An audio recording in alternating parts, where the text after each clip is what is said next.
Welcome to Pastor's Chat today. Well, we're looking at Luke chapter 9, and today we're moving on down to verse 11.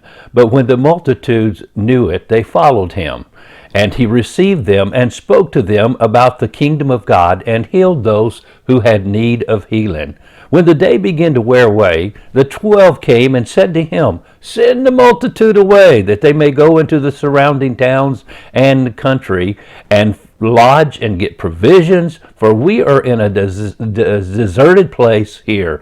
But he said to them, "You give them something to eat." And they said, "We have no more than 5 loaves and 2 fish, unless we go and buy food for all these people." For there were about 5,000 men. Then he said to his disciples, "Make them sit down in groups of 50. And they did so, and made them all sit down. Then he took the 5 loaves and the 2 fish, and looking up to heaven, he blessed and broke them, and gave them to the disciples to set before the multitude.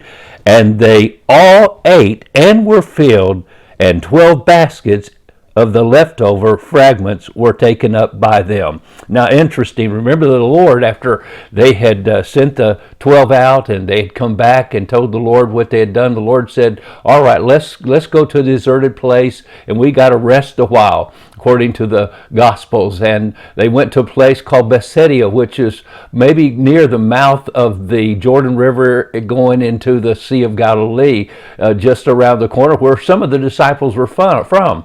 And so a deserted place, but the multitude sought him out. They came, they wanted to find him. And goodness, and 5,000 men alone. This crowd could have been well over 10 to 20,000 people, with the women and the children that might have been with them and probably were with them. And so the disciples, as you read through the Gospels, and also very interesting, all 4 Gospel accounts talk about this very incident, and they all mention the 5,000, they mention the 5 loaves, the 2 fish, they mention the 12 baskets that are left over.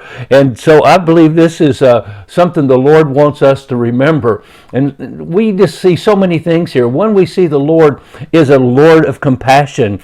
He did not believe in saying, "Depart in peace, have a good day, I'm sorry you're hungry." No, he had compassion not only for their spiritual needs, but for their physical needs. The crowd, the disciples were all too eager, and you read this in the Gospels, all of them, for the crowd to go somewhere else and find some food.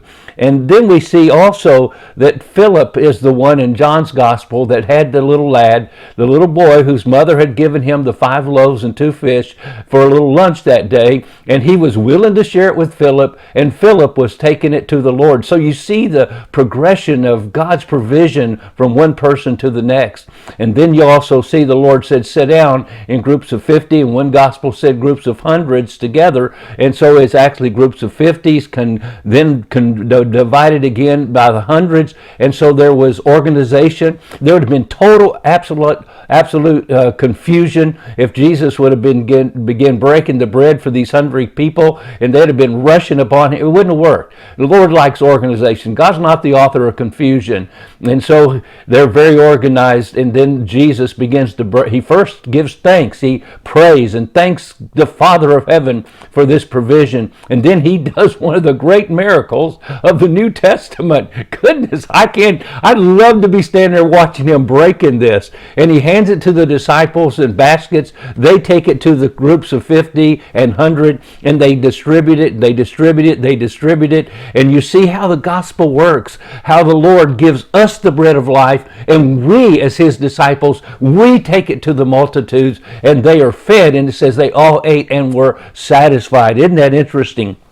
So many things we learn here, and I'm sure the disciples later on in ministry were greatly encouraged, remembering this miracle, even as we are today, because it teaches us to have compassion. It teaches us to look upon opportunities from the problems that we might face and difficulties we face in life. And then if we give to the Lord what we do have, I'm telling you, we can trust him to multiply it and do something miraculous with it. And all we have is to rest upon him and believe that he's able to meet every need. So many lessons we learn from this passage. Will you be encouraged today? Give the Lord what you have. He'll take it no matter how little it is, and bless the multitudes if you give it to him with your heart and you're available to be a part of the miracle. Well, God bless you, and you have a wonderful, wonderful day.